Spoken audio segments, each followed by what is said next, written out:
कच्चापुर की नदी में सोने कंकर बहते हैं।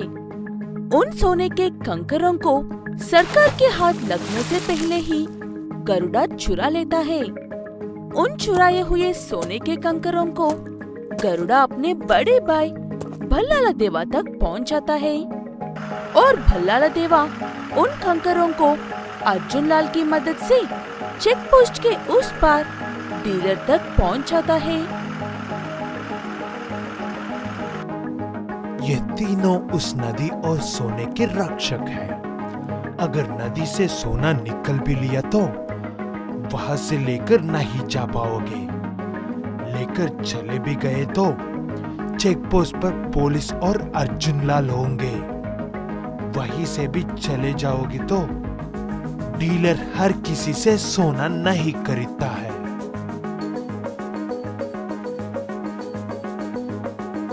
हो गया तुम्हारा। अब मेरी बात सुनो। हमारे पुष्पा यहाँ पर नौकरी करने या चोरी छुपे काम करने के लिए नहीं आया है, तूफान की तरह आगे बढ़ने के लिए आया है। केशव की बातें सुनकर वो आदमी हंसने लगता है, लेकिन उसे पता नहीं था कि पुष्पा कौन है और क्या कर सकता है। पुष्पा अपने दोस्त के साथ मिलकर उस नदी पर काम करने के लिए जाता है। वहाँ पर मजदूरों की बुरी हालत थी और गरुड़ा उन पर अत्याचार कर रहा था। ये कुछ ज्यादा ही अत्याचार कर रहा है। मौका मिलते ही सबसे पहले इसी का कल्याण करना होगा। ऐसे कहते हुए पुष्पा और केशव वहाँ पर मजदूरों की तरह काम करने का नाटक करते हैं। तभी उन्हें ऐसे काम करते हुए देखकर वो आदमी आता है जिसे केशव ने पुष्पा की बहादुरी के किस्से सुनाए थे। वो आकर उनके सामने हंसने लगता है। तभी मजदूर काम छोड़कर हंसी मजाक कर रहे हैं। ये सोचकर गरुड़ा बड़े गुस्से में उनके पास आता है। तुम्हारी इतनी हिम्मत, काम छोड़कर मजाक कर रहे हैं? ये तुम्हारी जिंदगी का आखिरी मजाक होगा। ये कहते हुए गरुड़ा उस आदमी को मारने के लिए हथियार उठाता है। तभी बिना मौका दिए पुष्पा उसे खत्म कर देता है। वो देखकर सब हैरान हो जाते हैं और पुष्पा को फायर फायर कहकर पुकारने लगते हैं। आज से आप सब हंसते बोलते हुए काम कर सकते हैं, क्योंकि अब से यहाँ पर सिर्फ मैं रहूंगा। बल्ला आए या लाल, ये पुष्पा किसी के सामने झुकेगा नहीं।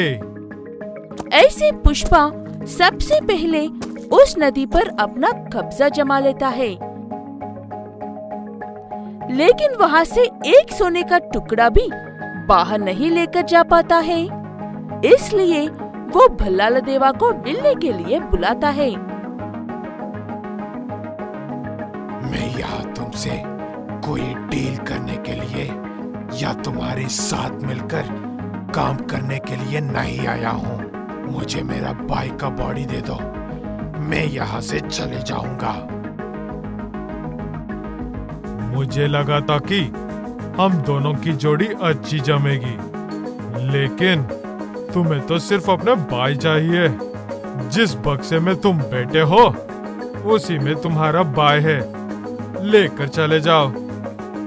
ऐसे भल्लाला देवा अपने भाई को लेकर वहाँ से चला जाता है और उस नदी की सारी जानकारी पुलिस वालों को देता है। तभी पुलिस वाले पुष्पा के पास आते हैं और पूछताछ करते हैं। सुना है कि तेरे पास सोने की नदी है और तू उस सोने की स्मगलिंग कर रहा है। हाँ, अब बिल्कुल सही सुना है इंस्पेक्टर साहब। मैं उनसे यहाँ पर एक सोना का महल बनवा रहा हूँ और एक चमचमत बाइफ्रॉस्ट भी। क्या मजाक करते हो साहब जी? आपको जितना वक्त चाहिए उतना वक्त लेकर हर कोने की तलाश कर सकते हो। भल्लालदेवा होशियार है तो पुष्पा उससे 4 गुना ज्यादा होशियार है। भल्लालदेवा ऐसा करेगा, इसका बात का अंदाजा लगाकर सारा सोना और सारे औजारों को कहीं और ले जाकर छुपा देता है पुष्पा। और कुछ दिनों बाद अर्जुन लाल की मदद के बिना ही सोने को चेक पोस्ट के पार लेकर जाता है। ये बात अर्जुन लाल को पता चलते ही वो पुष्पा के पास आता है और उसे डराने की कोशिश करता है, लेकिन वो ये नहीं जानता है कि पुष्पा डरता नहीं, सिर्फ डराता है। तुझे क्या लगता है नशे में धुत गरुड़ा को मारकर, दुखी भल्लालदेव को भगाकर, पुलिस वालों से झूठ बोलकर मुझसे बच जाएगा? पुष्पा, पुष्पराज नाम है मेरा। ना मैं किसी से डरता हूँ और ना ही किसी से बचता हूँ। मैं सिर्फ अपने रास्ते में आने वाले तुझ जैसे कीड़ों को उकड़कर फेंकता जाता हूँ। अर्जुन लाल पुष्पा की गरजती आवाज और भटकती आंखें देखकर डर जाता है और चुपचाप उसके लिए काम करने के लिए तैयार हो जाता है। ऐसे पुष्पा एक एक कदम बढ़ते हुए आखिर में अपने मंजिल को पा लेता है।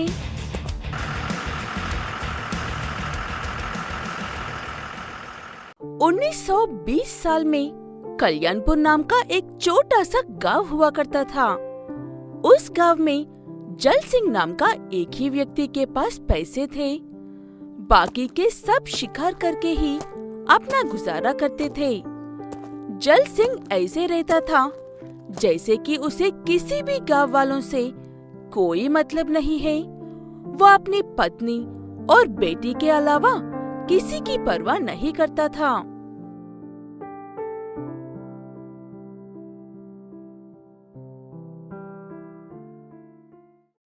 क्या बात है मौसी जी, अब क्यों रो रही हो?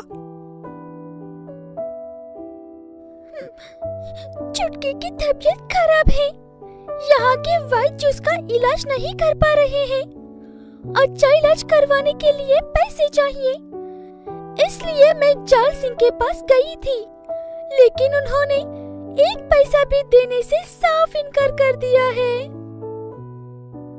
मौसी जी, अपनी आंखें बंद करके ध्यान से सुनिए। आपको एक आवाज सुनाई देगी, लकड़ियां काटने की। पुष्पा तूफान की तरह पेट काट रहा है। दोपहर तक आपको पैसे मिल जाएंगे।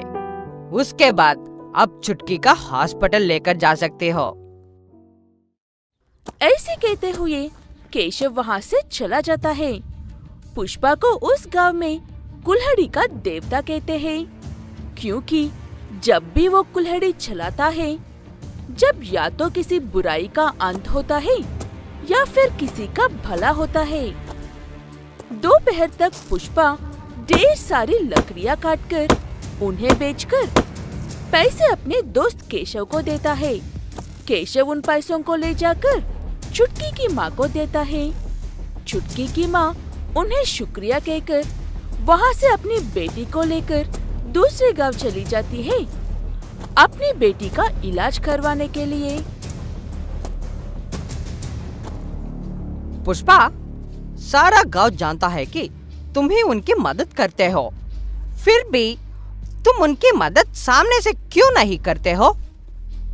पुष्पा, पुष्पराज, मैं वही करता हूँ जो मैं करना चाहता हूँ।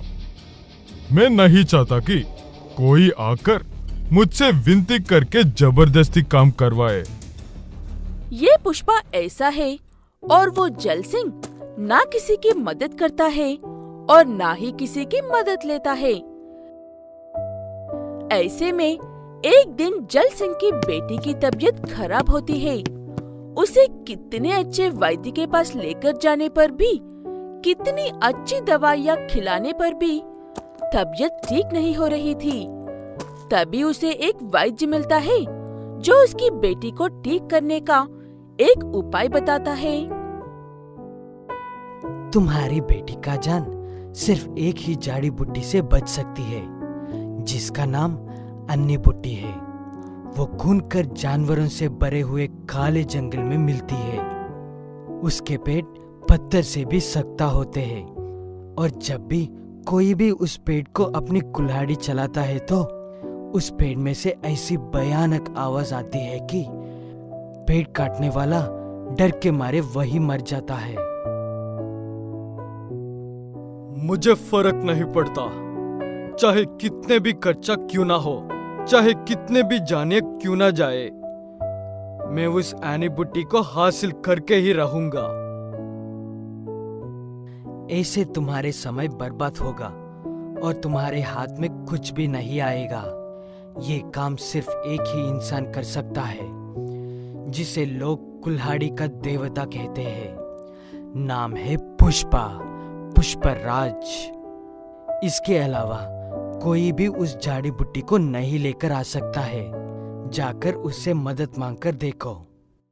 अपनी बेटी के लिए जल सिंह पुष्पराज के पास जाता है और उसे ढेर सारे पैसों का इनाम देने का वादा करता है बदले में उस झाड़ी बुट्टी की। पुष्पा उसे साफ इनकार कर देता है। पुष्पराज नाम है मेरा। मैं किसी के लिए काम नहीं करता हूँ। तुम जैसे मतलबी और घटिया इंसान के लिए तो बिल्कुल भी नहीं। जाओ यहाँ से।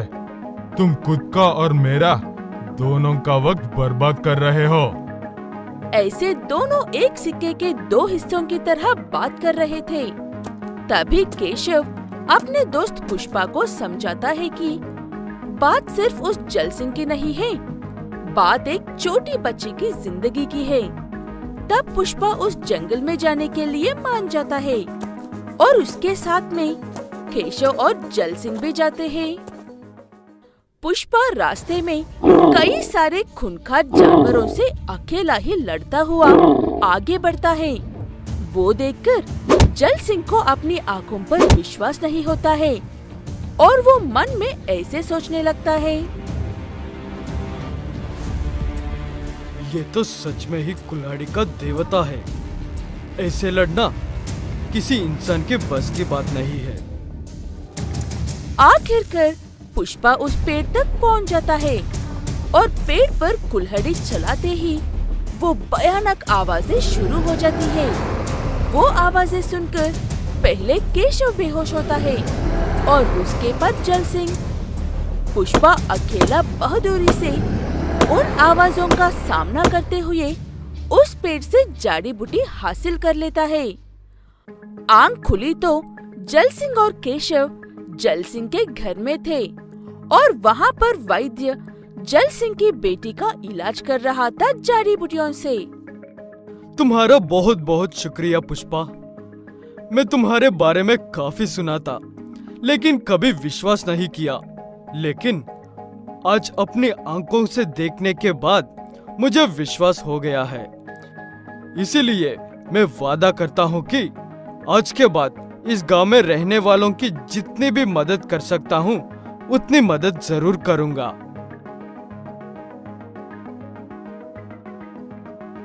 ऐसे जल सिंह सुधर जाता है और अच्छे से रहने लगता है।